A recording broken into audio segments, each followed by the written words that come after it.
con tablas de frecuencia, ¿sí?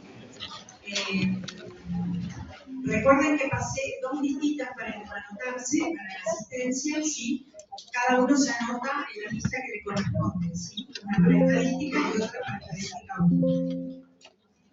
Bien, habíamos hablado en la clase anterior sobre tablas de frecuencia y ahora les voy a comentar, les quiero mostrar y recordar que en estas tablas de frecuencia, no sé si alcanzan a ver el mouse, ¿no? En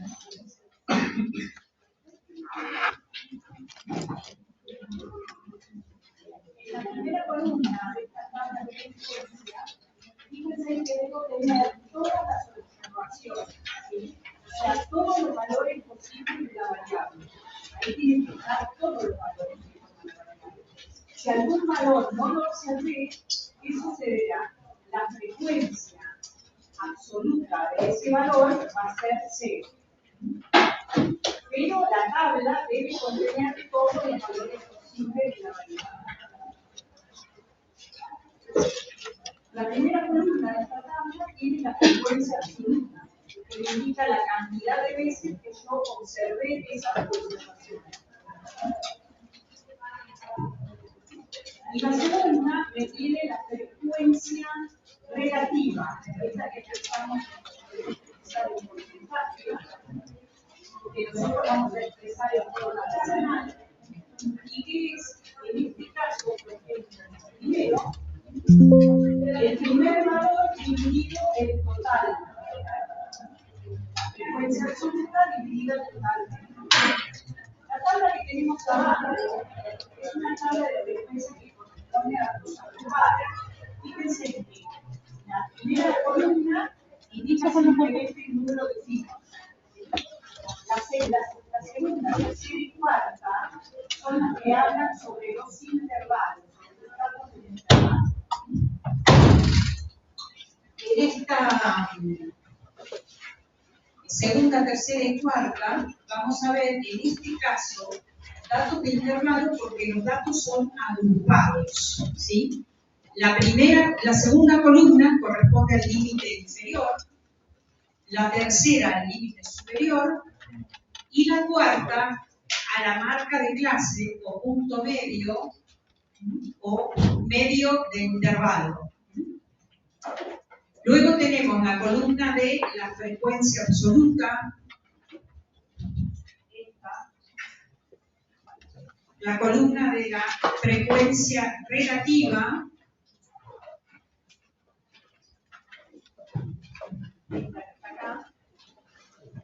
y las últimas dos columnas que tienen frecuencia relativa acumulada,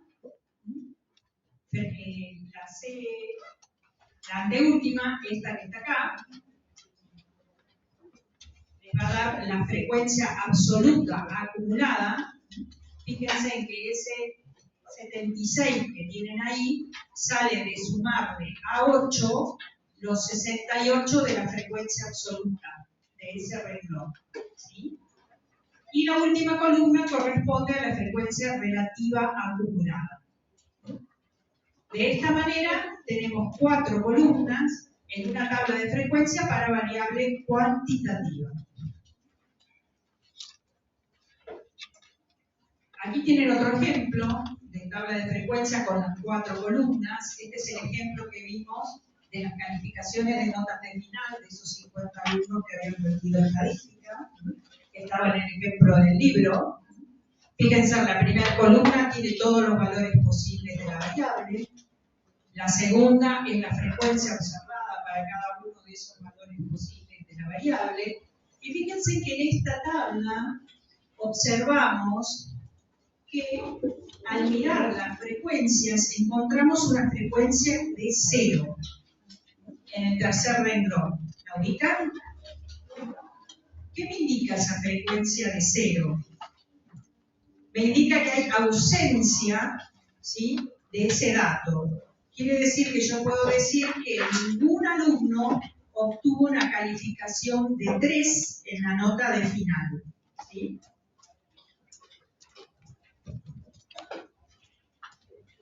Luego viene la columna de frecuencia acumulada. Fíjense que esta frecuencia del segundo renglón, de la segunda fila, este 3, sale de sumar este 1 más el 2 que corresponde a la segunda fila. La frecuencia relativa expresada en decimales, ¿sí? Y la frecuencia relativa acumulada, donde otra vez este 0,06 sale de sumar a 0,02, 0,04 de la misma fila. ¿Sí? No sé si se ve, no se ve la flechita. Acá abajo les puse los títulos que tienen las tablas de R, ¿sí? Fíjense en la frecuencia absoluta, como la denomina, la frecuencia acumulada, la frecuencia relativa y la frecuencia relativa acumulada. Recuerden que nosotros vamos a trabajar directamente con estas tablas de salida de R. Y ahí fíjense que está marcado ese renglón de 3. Cuando uno va a interpretar las tablas de frecuencia, van a encontrar, tanto en el trabajo práctico como en el imparcial, es común que se seleccione una fila y se les pida que interpreten cada elemento de esa fila, ¿sí? Por eso aquí esto de que les marqué la tercera fila, como para esa fila, y indicando que indican cada una de las columnas. O sea que ustedes interpretarían la frecuencia absoluta, la frecuencia relativa y las frecuencias acumuladas para ese tercer renglón. Eso es más o menos como van a trabajar en el trabajo práctico. Bien, esta misma tabla de frecuencia se puede graficar en gráficos de barras, en este caso barras separadas, porque nuestra variable, ¿de qué tipo es? Es una variable cuantitativa pero discreta. Entonces no vamos a unir las barras. Estas barras en este caso son barras verticales, pero también pueden ser barras horizontales. ¿Cuándo utilizo barras horizontales? Cuando la denominación que yo tengo que escribir es muy larga. Entonces doy vuelta al gráfico, uso barra horizontal para poder leer de forma más cómoda los valores que toma la variable. En este caso son numéricos, se pueden colocar debajo.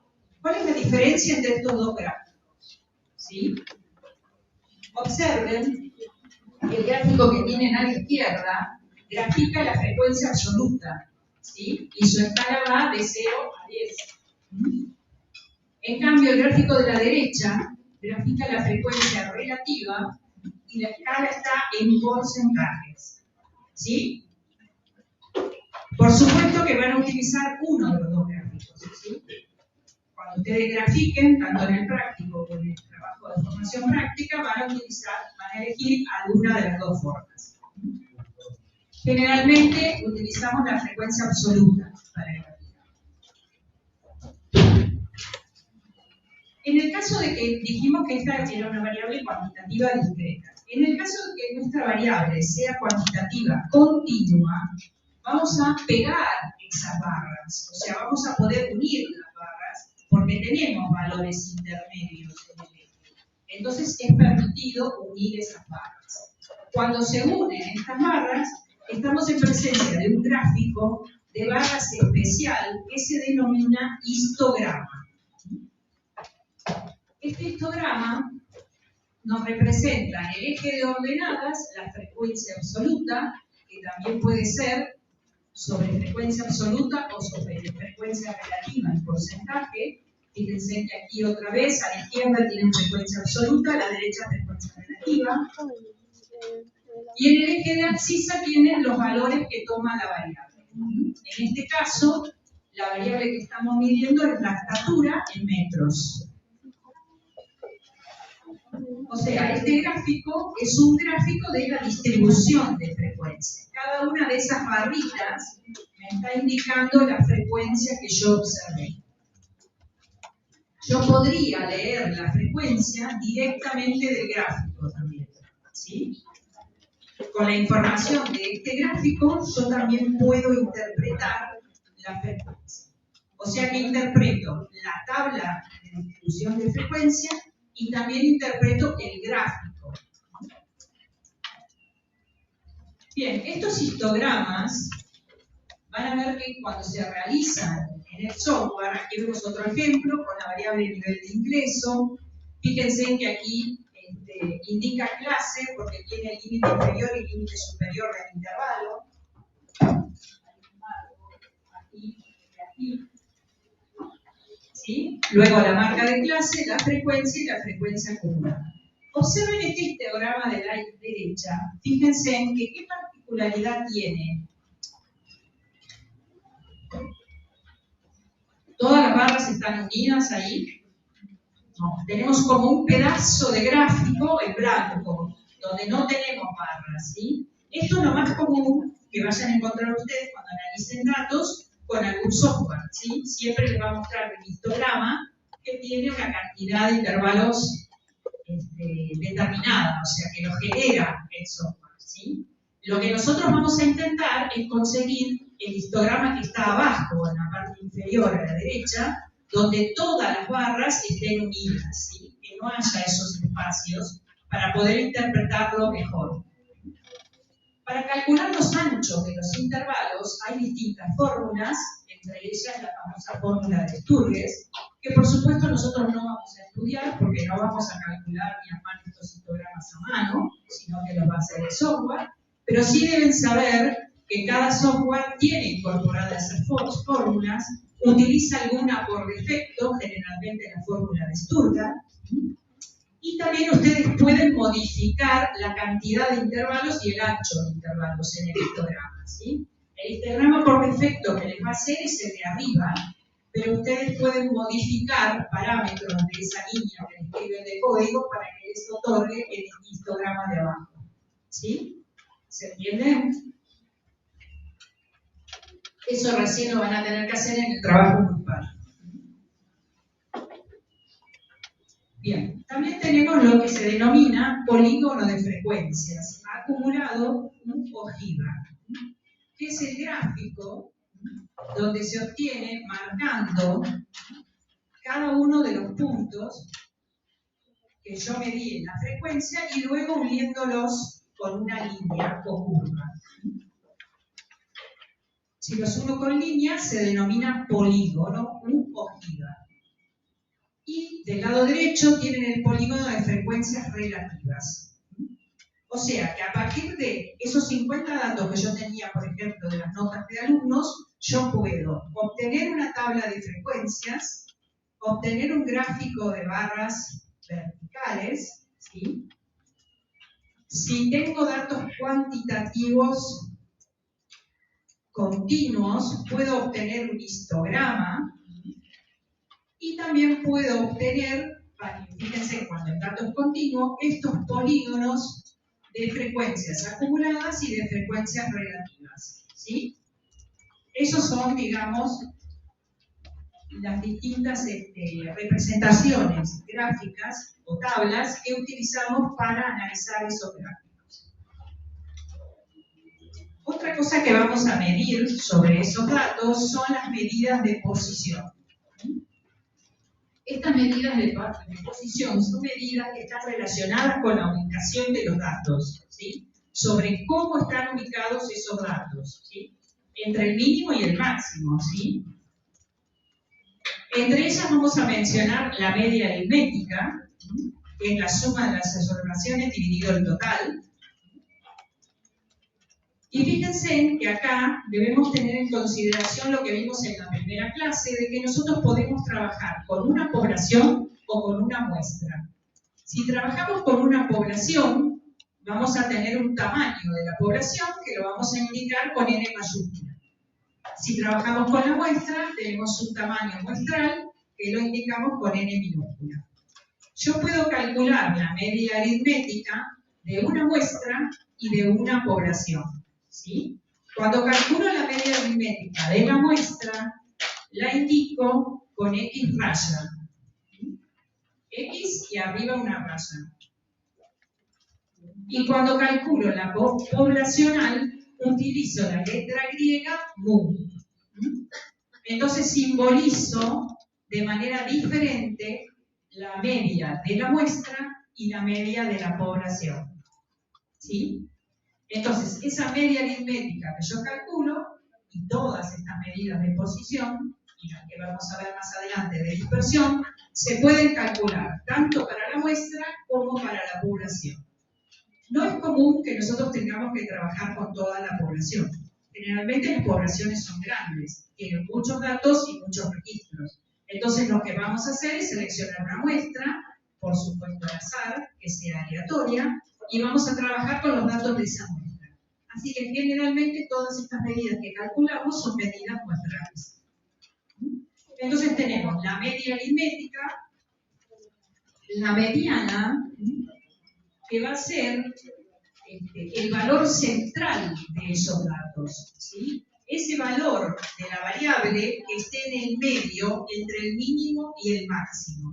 Que van a ver ya que a veces puede coincidir con la media y a veces no va a coincidir con la media. También vamos a hablar sobre los cuartiles. ¿Qué son los cuartiles? Son valores de la variable que me dividen a los datos en una proporción determinada. El cuartil más común es el segundo cuartil, Q2 lo vamos a llamar, y ese cuartil me va a dividir a la distribución en dos partes iguales, dejando el 50% por debajo de ese valor y el otro 50% por encima de ese valor. Los otros cuartiles que utilizamos son Q1, que deja el 25% de los valores por debajo de ese valor, y el 75% por encima de ese valor. Y el otro cuartilo que utilizamos es Q3, que me deja el 75% de las observaciones por debajo de ese valor y el otro 25% por encima de ese valor. En definitiva, Q1 me marca el valor de la variable para el cual el 25% de las observaciones quedan a la izquierda.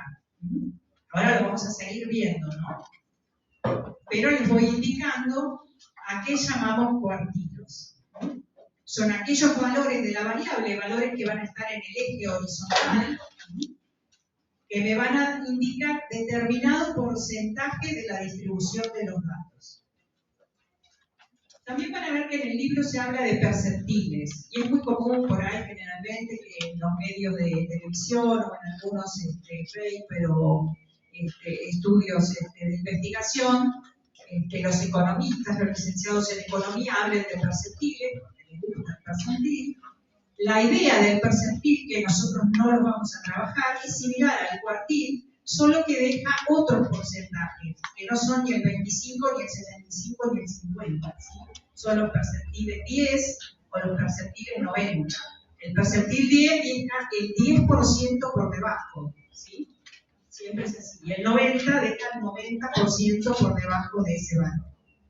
Van a ver en el capítulo del libro que están los perceptiles, pero no necesitan estudiarlos. Bien, hablamos de medidas de posición antes, ¿sí? Medidas que están relacionadas con la posición de la variable. Ahora vamos a hablar de medidas de dispersión. ¿Y de qué me hablo cuando estoy hablando de dispersión? ¿Qué es algo disperso? Es algo separado, ¿sí? Voy a mirar qué tan separados están esos datos. Eso es analizar esa dispersión.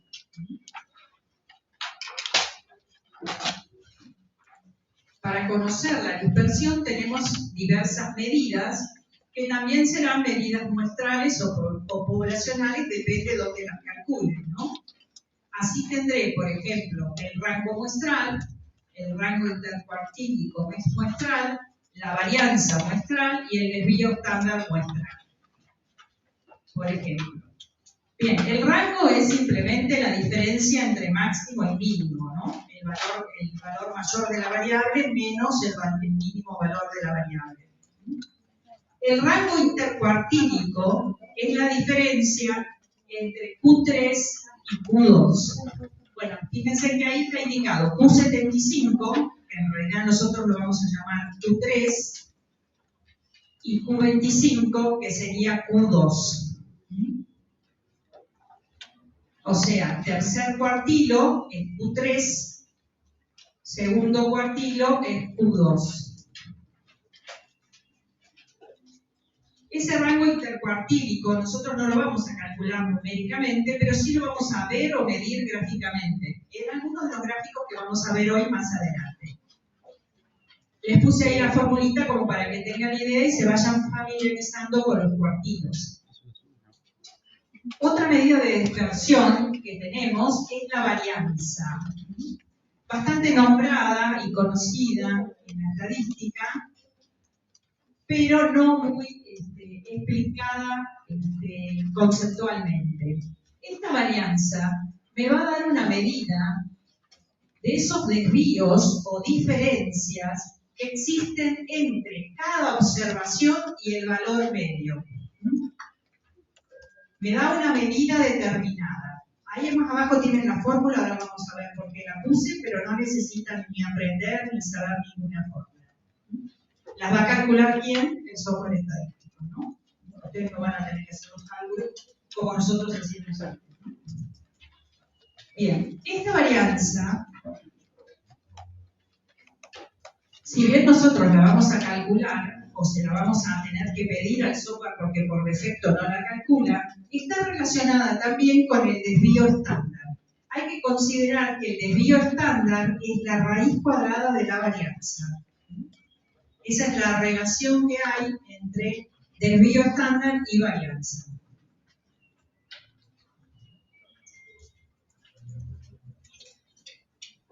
El desvío estándar también me da una medida de esas diferencias o desvíos que hay entre la observación y la media, pero es la raíz cuadrada.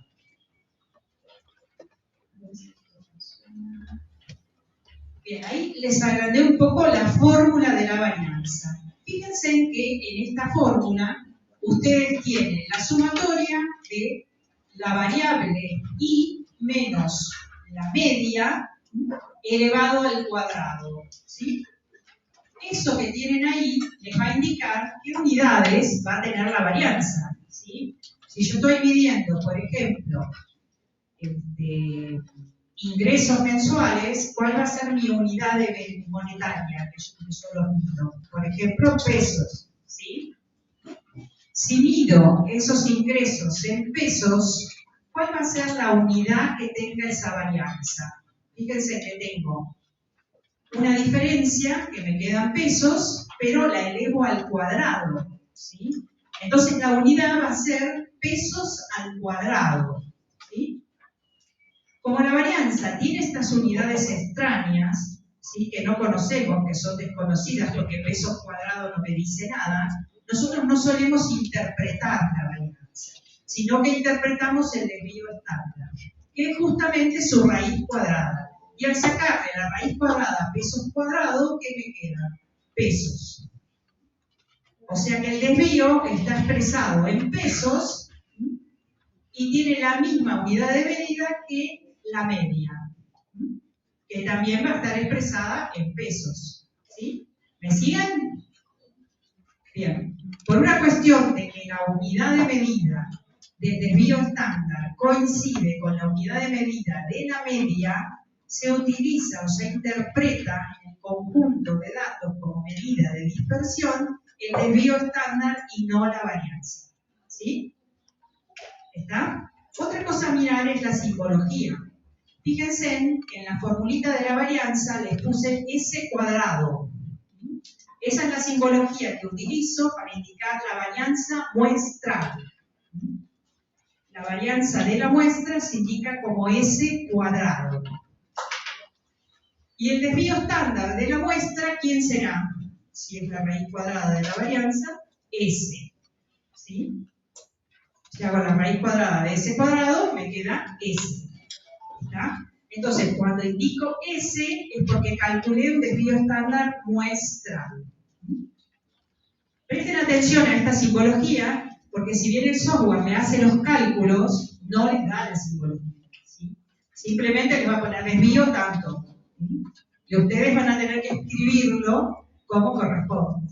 ¿Está? Si están hablando de una población, la letra que se utiliza para la varianza es la letra griega sigma. Al final del apunte tienen la simbología, así que si no les recuerdan cómo escribirla, después al final del apunte lo volvemos a repasar. Entonces, el desvío poblacional es sigma y la varianza poblacional es sigma cuadrado. Bien, entonces recuerden que cada una de estas medidas de posición y dispersión vamos a tener que interpretarlas.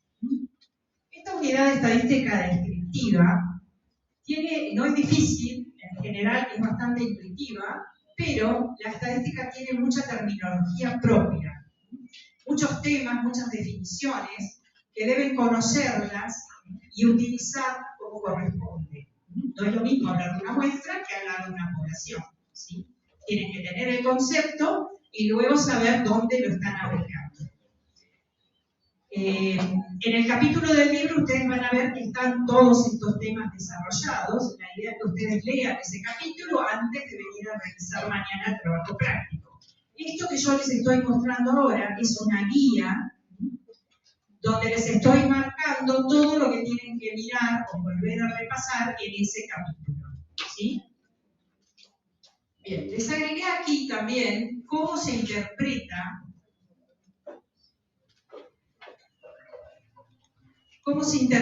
el desvío estándar. Esto lo agregué porque generalmente suelen tener inconvenientes en los trabajos prácticos con este tema y siempre tienen dudas. Entonces, por eso decidí directamente agregárselos en la guía.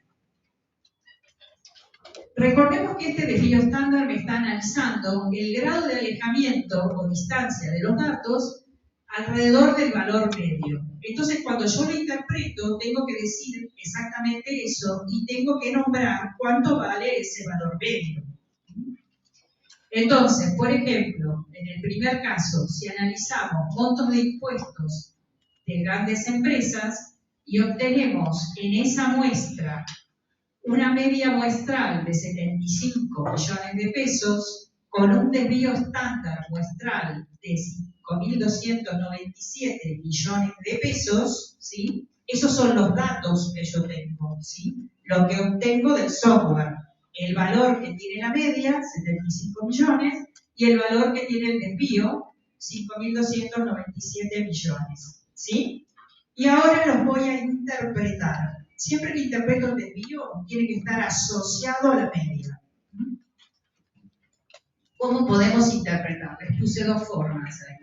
La primera de ellas, decir que el desvío estándar es de 5.297 millones de pesos, que indica que en la muestra analizada los valores se alejan en promedio 5.297 millones de pesos respecto de una media de 75.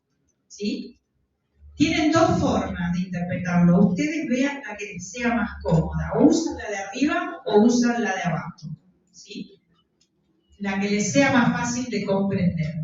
Otra forma de decirlo es que los datos se desvían en promedio 5.297 millones de pesos respecto de la media de 75 millones de pesos. ¿Sí? Entonces, para interpretar el desvío, o utilizan la frasecita de arriba o la frasecita de abajo. Algo importante acá es que estamos interpretando media y desvío muestral, ¿sí? Entonces, cuando yo los interpreto, debo sí o sí aclararlo. Fíjense en que ambos interpretaciones tienen la frase en la muestra analizada. Debo decir que esos datos los calculé en una muestra, ¿sí? Porque si no digo nada, se toman como datos poblacionales, ¿sí? Si yo lo interpreto y no pongo la frase en la muestra analizada, quiere decir que me estoy refiriendo a la población. Cuando interpreto a la población, no pongo nada. Pero si trabajo con una muestra, debo indicar que esos datos que tengo los calculé en una muestra. ¿Por qué será esto? Porque yo tomé una muestra, por ejemplo, acá de 79 compañías, ¿sí? Pero de esa población que yo tenía, podría haber tomado otra muestra distinta de 50 compañías. Y en esa otra muestra distinta voy a tener otros valores, otra media y otro desvío, ¿sí? Entonces, como esos valores varían de muestra a muestra, yo debo aclarar que esos datos que encontré son datos de la muestra que yo estoy analizando, ¿sí? ¿Se entiende? Cuando tengo datos muestrales, aclaro en la interpretación que esos datos corresponden a la muestra. Eso para todos los datos que interprete, para las medidas de posición y para las medidas de dispersión. O sea, cuando interprete media, mediana, cuando interprete los cuartilos, también debo indicarlo. Cuando interprete el rango intercuartílico y el desvío estándar, también debo indicarlo. ¿Sí? Bien. En el capítulo del libro también se habla de un coeficiente de kurtosis para desvío estándar que nosotros no lo trabajamos, ¿sí? Vamos a trabajar lo que es la medida de dispersión con este coeficiente de variación, que se suele indicar, simbolizar con, como tienen indicado ahí abajo en la fórmula, con las siglas CB, ¿sí? De coeficiente de variación. Este coeficiente de variación es importante porque sirve para poder comparar distribuciones y especialmente comparar distribuciones que tengan diferentes unidades de medida. O sea, por ejemplo, suponga que yo analizo los ingresos de unas empresas que están en pesos o en millones de pesos y analizo la cantidad de empleados de esa empresa. Pero que quiero comparar la dispersión. Para hacerlo, voy a utilizar el coeficiente de variación, que es adimensional, o sea, no tiene unidad. Les digo esto porque por eso van a encontrar con que algunos coeficientes les dan 2 y otros coeficientes. O sea, no tiene unidad. Determinar cuál de esas dos distribuciones que yo quiero comparar tienen mayor o menor variabilidad relativa, ¿sí? Siempre hablamos de variabilidad relativa en el coeficiente de variación, ¿sí? No solo de variabilidad. Y se utiliza para comparar dos distribuciones, ¿sí? Si yo quisiera comparar tres distribuciones, ¿cómo hago? Comparo la primera con la segunda y ahí concluyo cuál tiene o no mayor variabilidad relativa. Luego comparo la primera con la tercera, concluyo, y luego comparo la segunda con la tercera, ¿sí? Las comparo por separado, siempre las comparo de a dos. No es que tomo los tres coeficientes de variación y hago una conclusión sobre los tres, ¿sí? La comparación es entre dos distribuciones, ¿sí? Otra cosa importante es que este coeficiente de variación nos va a dar un resultado numérico, ¿sí? Que por ejemplo puede ser 100, ¿sí? O puede ser 20, y ese resultado numérico no nos está diciendo nada respecto al número que nos da. Por ejemplo, también podría habernos dado 3000, ¿sí? Y en realidad el coeficiente de variación de una distribución no nos dice nada, porque yo lo que hago es utilizarlo para comparar dos. Entonces, si tengo dos coeficientes de variación, los comparo entre sí y me fijo el que es mayor, me va a dar mayor variabilidad relativa, ¿sí? Pero solito, solo el coeficiente de variación, no me indica nada. Les digo esto porque por eso van a encontrar con que algunos coeficientes les dan 2 y otros coeficientes les dan 3000. El número no indica nada, solo sirve para ser comparado con otro valor de coeficiente de variación de otra distribución. Todo esto que les estoy comentando no está escrito en el libro ni en el otro capítulo del libro, por eso específicamente se los comento y se los marco acá, ¿sí? la estadística es una rama muy grande, van a ver que al final de todos los materiales van a encontrar también el capítulo del libro de Lynn, Marshall y Water, que son 2 capítulos que también les sirven para reforzar estos materiales y que les conviene revisar antes de rendir el parcial. Pero ese capítulo lo tienen al final del todo, también van a tener el enlace, ahora se los voy a mostrar. El libro está cargado en forma digital en la biblioteca del Centro de Estudiantes de la Facultad de Ciencias Económicas. En el aula van a tener directamente el enlace para acceder al libro, pero van a ver que esos capítulos tienen muchísimas hojas, ¿sí? Van a tener que leer, no sé, 200, 250 hojas. Eso no significa que esas 250 hojas sean de conceptos o cosas que ustedes tengan que leer o estudiar, sino que el libro tiene muchos ejemplos, tiene tablas, tiene gráficos, ¿sí? O sea, eso va ocupando mucho lugar, entonces hace que sean muchas hojas. También toda una parte intermedia de ejercitación, tiene otra parte de glosario, ¿sí? O sea, eso es lo que va todo en el libro. Por eso es que primero les puse el capítulo 3 del libro de Bacchini, que es más corto, ustedes pueden leer para hacer el trabajo práctico, y después profundizan mirando el resto del capítulo del libro de Lynn. ¿Sí? ¿Está? Van a ver en el libro de Lynn todas las consideraciones que podemos hacer sobre la estadística descriptiva. Bien. Entonces vimos también el coeficiente de variación. Ahora vamos a ver que también para analizar la dispersión se mira la forma que tiene la distribución de los datos. ¿Vieron ese polígono que nosotros dibujábamos? Bueno, esta línea que está acá sería ese polígono. Y se mira qué forma tiene ese polígono. Que puede tener una forma simétrica, o sea, estar centrado en la media y ser idéntico a derecha y a izquierda, como en el primer caso que tenemos ahí, y en ese caso hablamos de una distribución normal o en forma de campana. Esta distribución, que es una de las más raras de encontrar en los datos, generalmente no se cumple que uno encuentre de primera mano datos de este tipo. Pero sí van a ver que nosotros vamos a intentar tender los datos a esa distribución. Otra forma que puede tener la distribución es la que está en el medio, que es asimétrica a la izquierda. Fíjense que tiene en este lado, del lado izquierdo, la cola más pequeña, los datos más pequeños, que más se acercan al eje, ¿sí? Están a la izquierda los valores más bajos, por eso se llama asimétrica a la izquierda. Eso como regla mnemotécnica para que la identifiquen, ¿sí? Cuando la colita está del lado izquierdo, cuando los valores más bajos están del lado izquierdo, es asimétrica a la izquierda. También se suele llamar asimétrica negativa, porque de ese lado estarían los valores del eje negativo, ¿no? Que tienden hacia menos infinito, ¿sí? Entonces esa es asimétrica negativa o con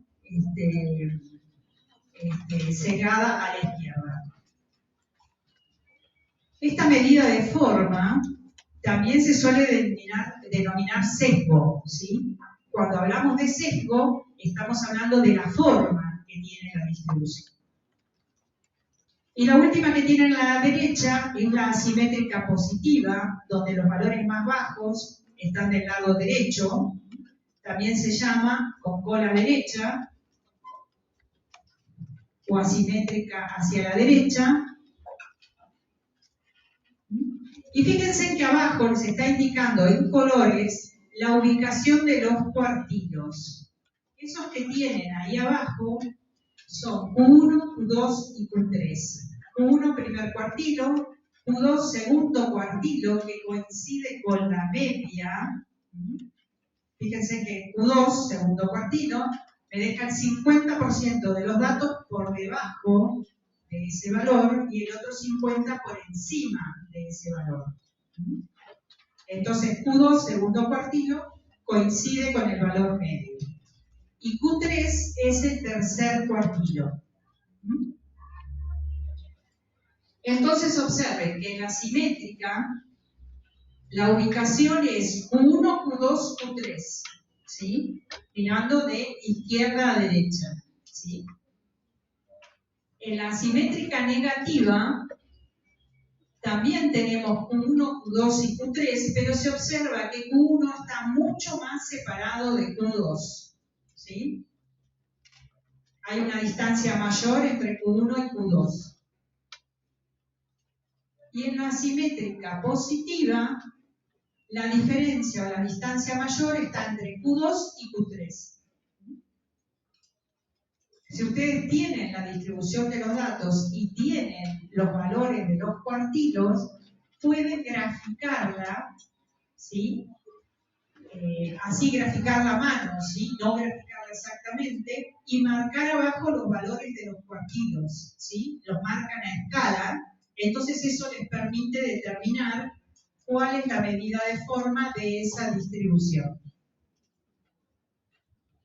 ¿Está? Igual este gráfico se los va a dar el software. Ustedes lo que van a tener que mirar que es la forma que tiene. Si es simétrico, si es simétrico negativo o si es simétrico positivo. Bien, acá una salvedad respecto al simétrico. Nunca vamos a encontrar uno que sea simétrico, ¿sí? Porque hay pocas variables en la naturaleza que son realmente simétricas y además deben tener muchísimas observaciones para lograr la simetría. Entonces nosotros, si vamos a hablar de simetría, o les parece que es simétrica, siempre van a decir que es aproximadamente simétrica. No vamos a asegurar la simetría. Decimos aproximadamente simétrica. No sé si están abiertas las ventanas ahí arriba, si alguno quiere abrir las ventanas.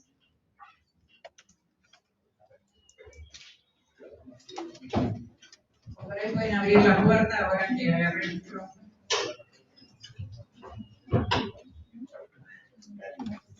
Vieron que hablamos de esta forma de campana o forma normal, ¿no?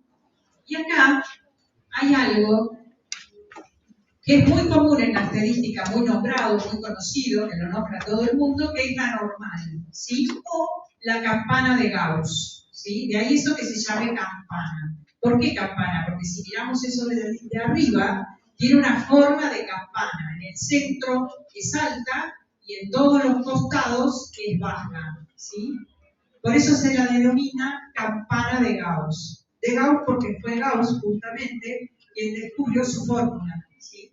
Mediante una integral descubrió la fórmula exacta de la campana de Gauss. Fórmula matemática.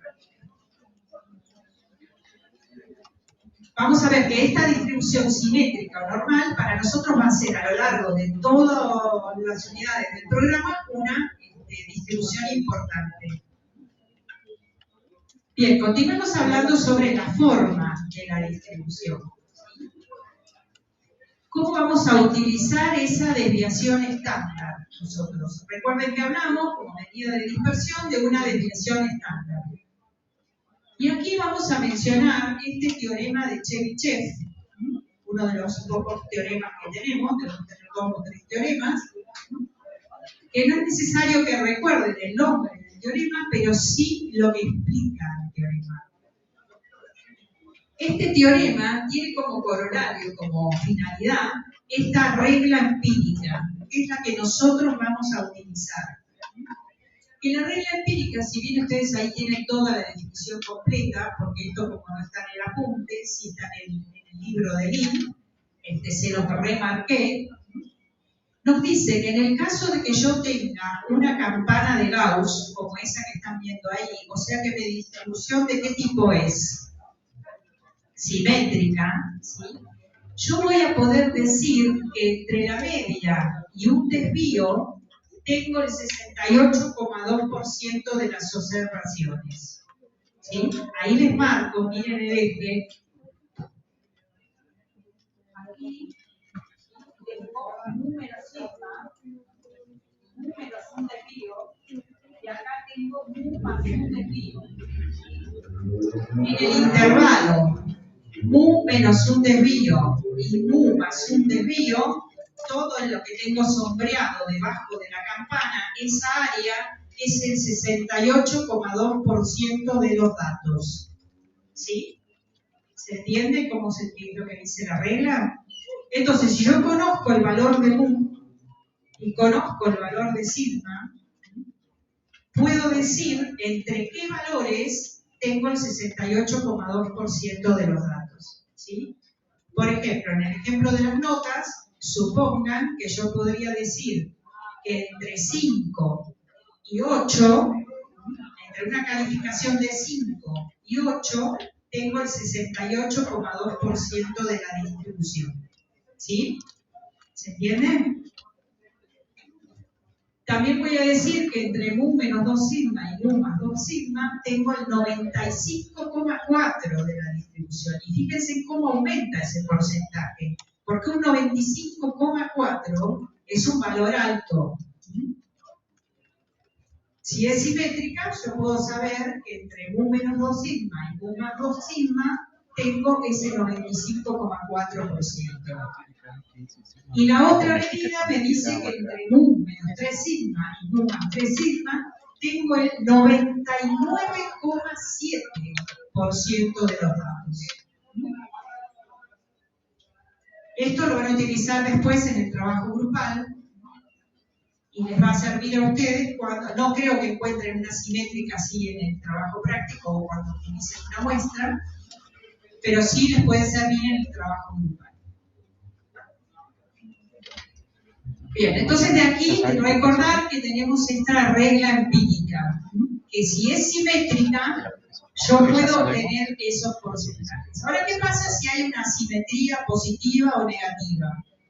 ¿Esta regla empírica se cumple? No, no se cumple. Solo es válida si los datos tienen una distribución simétrica. De ahí la importancia de que yo pueda decir, estos datos son aproximadamente simétricos. Van a ver que si mirando incluso un histograma, ¿sí?, ustedes pueden imaginarse arriba del histograma la curva y suponer que hay alguna simetría. ¿Sí?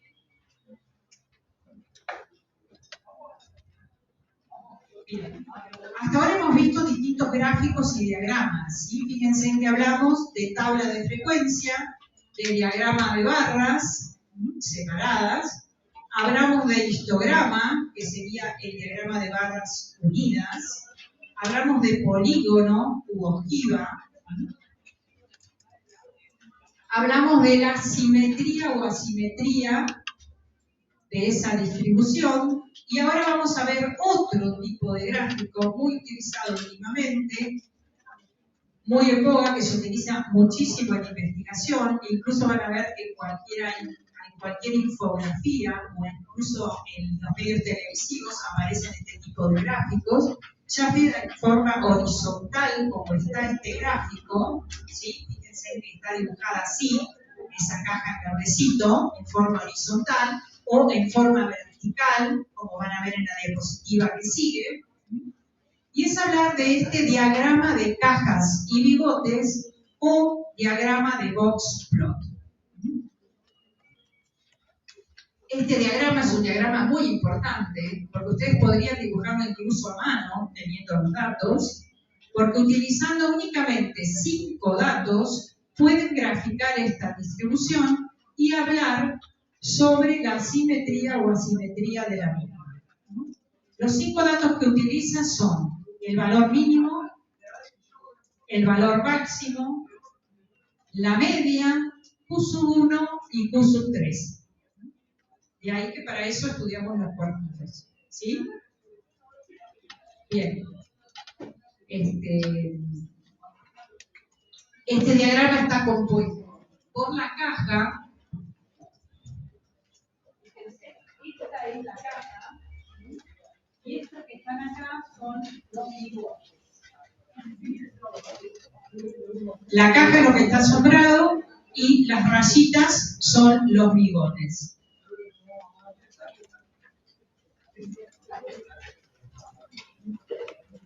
El valor mínimo es de 10, ahí fíjense que comienza el bigote, y el valor máximo de 85 aproximadamente, ¿sí?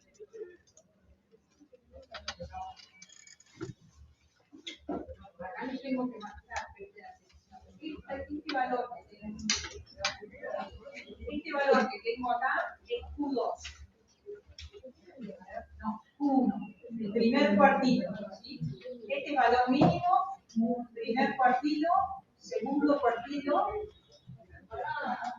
Q3, tercer cuartilo y valor máximo. ¿Sí?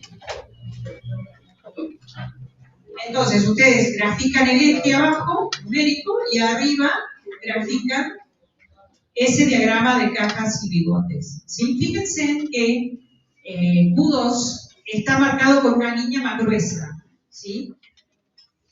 No tiene la misma línea finita que tiene toda la caja. ¿Por qué? Porque ese Q2 me está indicando la media.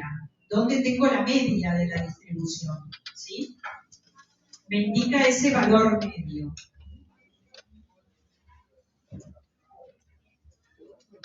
Entonces, con estas 5 medidas estadísticas, valor mínimo, valor máximo, Q1, Q2 y Q3, Q2 son la media, recuerden que es lo mismo, vamos a poder graficar este diagrama de cajas y bigotes o diagrama de Gauss-Plot. Que ahora vamos a ver para qué lo utilizamos, ¿sí? ¿Qué utilidad le damos a ese diagrama? ¿Está?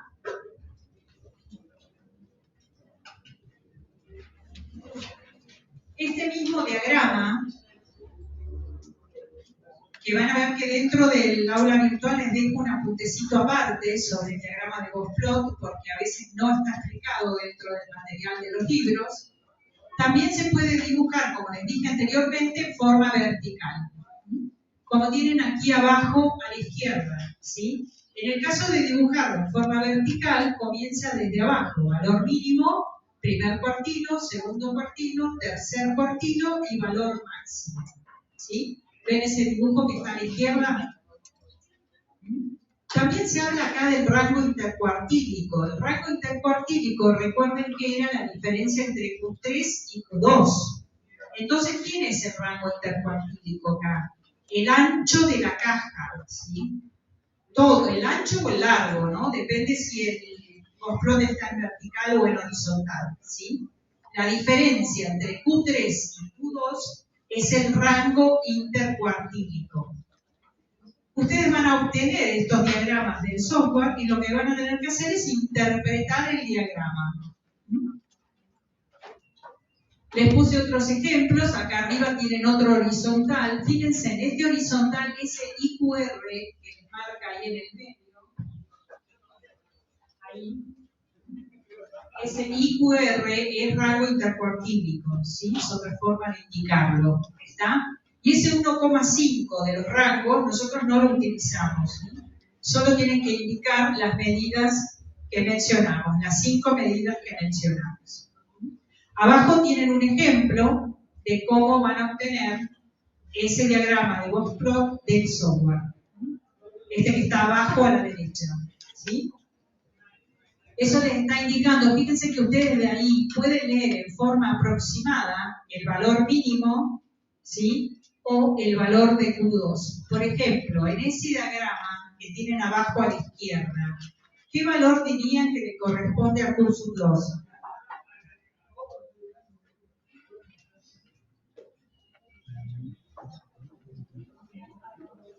3500, ¿sí? Leen el 3500 en el eje vertical, ¿sí?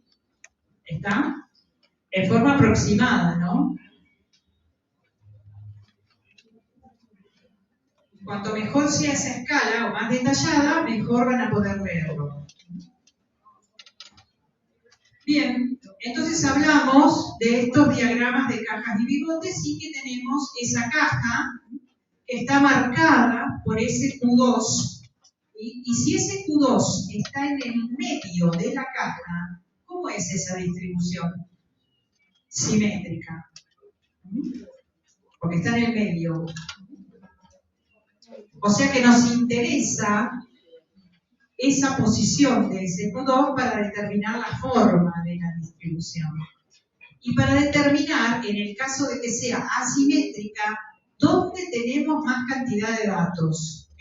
Que eso es lo que queremos encontrar. ¿Está? Bien. Pasemos entonces ahora a mirar lo mismo que vimos antes sobre las tres distribuciones, simétrica, asimétrica positiva y asimétrica negativa, pero relacionando la curva con el boxplot que le corresponde. Fíjense en la primera de la izquierda, ese boxplot tiene a Q2 exactamente en el medio de la caja, porque la distribución es simétrica. Abajo tienen las medidas ahí, las formulitas, eso no es necesario que lo aprendan, ¿sí?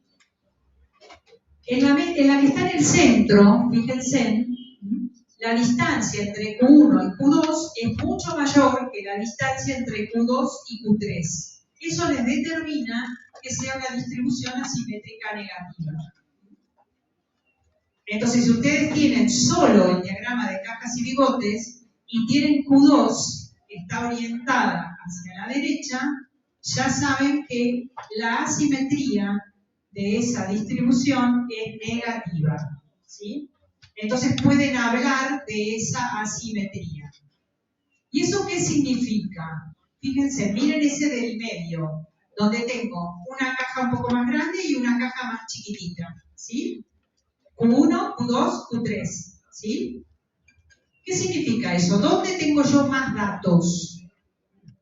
Donde tengo la caja más chiquita, más compacta, ahí tengo mayor cantidad de datos, ¿sí? Entonces, cuando yo interpreto esa variable, supongamos que esa variable sea la calificación que tenían los alumnos en el final, voy a decir que hay muchos alumnos con una calificación entre Q2 y Q3, ¿sí? Interpreto que en ese lugar tengo muchos alumnos. ¿Está? Esa es la única interpretación que tienen que hacer sobre el diagrama de cajas y bigotes. ¿Alguna duda con este del medio? Paso ahora a analizar lo mismo con el que tengo a la derecha, con el último, con el tercero que está a la derecha. Fíjense que en ese caso, la caja que yo tengo tiene que la distancia entre Q1 y Q2 es mucho menor que la distancia entre Q2 y Q3. Es más ancha la distancia entre Q2 y Q3 que la distancia entre Q1 y Q2. ¿Sí? Entonces, ¿dónde están mis datos ahora? La mayoría de los datos, ¿a la derecha o a la izquierda? A la izquierda. ¿Sí? Entonces voy a decir que los valores más altos de la distribución, o sea, tengo muchos valores, ¿sí? Entre Q1 y Q2. Cuando lo interpreto, lo hago en función de la variable, o sea, menciono qué valores, digo, por ejemplo, los valores de las calificaciones de los alumnos en el final, ¿sí? Está entre, y en lugar de decir Q1 y Q2, digo los valores que tiene Q1 y Q2, ¿sí? Entre 4 y 6, por ejemplo, ¿sí? Sí. Profe, si la caja es más chica en esa parte, en cualquiera de los gráficos, de los últimos dos, ¿por qué es donde tenemos mayor cantidad de datos?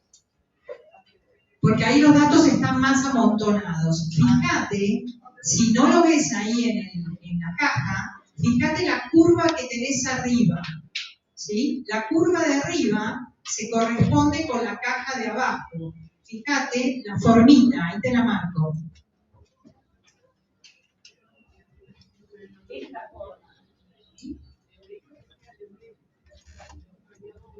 Es que el alto de la caja está en donde está más chiquita la distribución. Ahí es donde tenés esa loma, digamos, de la distribución. Como la punta de la campana corrida, digamos, hacia ese lado. Es como que cuando no es simétrica, es como que corrí el alto de la campana o hacia la derecha o hacia la izquierda. Hacia el lado que está esa campana, más compacto, ahí están la mayoría de los datos. ¿Sí? Por eso les puse este gráfico que relaciona la campana con el boxplot, que no lo van a encontrar en los apuntes de los libros. ¿Está? Pero es un gráfico bastante didáctico que les permite relacionar ambos conceptos. ¿Sí? y darse cuenta y recordar después que en el lado más chiquitito tienen la mayoría de los datos. ¿Está? Bien, ¿cómo utilizamos nosotros estos boxplots? Generalmente los boxplots, además de ser útiles por sí solos para hablarnos sobre la asimetría o simetría de su distribución, se utilizan para comparar distribuciones. Si yo quiero comparar, por ejemplo, la cantidad de empleados de 3 sectores diferentes, ¿sí? Por ejemplo, aquí el sector azul, el sector naranja y el sector verde, ¿sí? Tomo, fíjense, en la caja azul voy a tener únicamente los empleados que corresponden al sector azul, ¿sí? En la caja naranja, solo los empleados que corresponden a la caja naranja. Y en la caja verde, solo los empleados que corresponden a la caja verde. ¿Está? Entonces tengo 3 distribuciones de empleados y puedo decir, por ejemplo, ¿cuál es el sector que tiene más cantidad de empleados?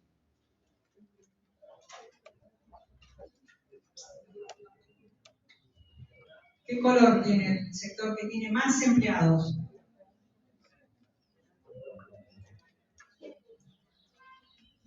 Si yo miro el eje acá, ¿cuál es el valor más alto? ¿Qué valor máximo? Ahí miraría el valor máximo de cada uno, ¿no? ¿Cuál es el bigote más alto de quién es? Del celeste, ¿sí? Entonces ese es el que tiene el valor máximo, tiene la mayor cantidad de empleados. El que menos empleados tiene, el verde, ¿sí? Tiene el bigote más bajo. ¿Está? Y si hablo de promedio de empleados, ¿a quién voy a mirar? A Q2, ¿sí? Igual es el azul, el celeste, que tiene el Q2 más alto, ¿no? El promedio de empleados más alto. ¿Está? Y también puedo hablar sobre las distribuciones ahí. ¿Hay alguno que sea simétrico? No. Más bien presentan asimetría, ¿sí? Y puedo hablar de esa asimetría. Este tipo de análisis, ¿sí? Cuando analizamos, por ejemplo, empleados por sector, se puede pedir de esa manera, por ejemplo, analice la distribución de los empleados por sector, o decir, analice la distribución de los empleados según el sector, ¿sí? Aclaro eso porque a veces resulta que en el trabajo práctico o en el parcial les cuesta comprender qué es lo que se está pidiendo. En ese caso se está pidiendo que se comparen las distribuciones, ¿sí? Ustedes los datos y el gráfico no van a tener que hacerlo, lo van a tener ya del software, o lo van a obtener cuando hagan el trabajo grupal con una línea de comando para que se nos dé el software, ¿sí? Lo que sí van a tener que saber es analizar esos datos, que van a tener que analizarlos de acuerdo a la variable que estén estudiando y también teniendo en cuenta las unidades, ¿sí? Algo que yo no les comenté, pero cuando interpretan las medidas de posición y las medidas de dispersión, tienen que indicar las unidades, ¿sí? Por ejemplo, si están analizando ingresos mensuales, van a tener que indicar, por ejemplo, si la media les da un valor de 12.000, van a tener que decir que el promedio de los ingresos mensuales es de 12.000 y ahí pondrán millones de pesos, miles de pesos, ¿sí? La unidad de medida, la unidad monetaria en este caso. ¿Está? Cada interpretación tiene que tener las unidades, ¿sí? No digo simplemente el ingreso promedio es de tanto numéricamente, sino que también indico la unidad en que se mide esa medida que yo estuve analizando. Bien, pasamos entonces a hablar sobre la simbología. Si bien ya estuvimos hablando antes, volver a recordar que cuando hablo de media muestral, estoy simbolizando con X raya. Cuando hablo de media poblacional, bueno, no tengo opción de agrandarlo, ¿no? Es X con la rayita arriba, ¿sí? En X raya. Y la poblacional es mu. Cuando hablo de desviación estándar muestral, hablo de S, generalmente S mayúscula, ¿sí? Y cuando hablo de desvío estándar poblacional, hablo de sigma. Cuando hablo de varianza muestral, S cuadrado, S mayúscula al cuadrado. Y varianza poblacional, sigma cuadrado. Todos los valores que corresponden a la población se denominan parámetros, ¿sí? O sea que acá, mu, ¿sí? Mu, sigma y sigma cuadrado son parámetros, ¿sí? Porque son valores poblacionales. Y los valores que se refieren a la muestra, a los valores muestrales, se los denomina estimadores. Entonces, ¿quiénes son los estimadores acá? X raya, S y S cuadrado. ¿Sí? Así se dice entonces que X raya, la media muestral, es el estimador de mu. Y S es el estimador de sigma. Y de la misma manera, S cuadrado es el estimador de sigma cuadrado. La regla es que los valores poblacionales, los parámetros, siempre son cosas que simbolizan con letras griegas, ¿sí? Mu, sigma, para que lo tengan en cuenta. Y eso es algo que vamos a utilizar en unidades que siguen, que continúan. Sí es importante en estadística descriptiva hacer esta separación entre estimadores y parámetros.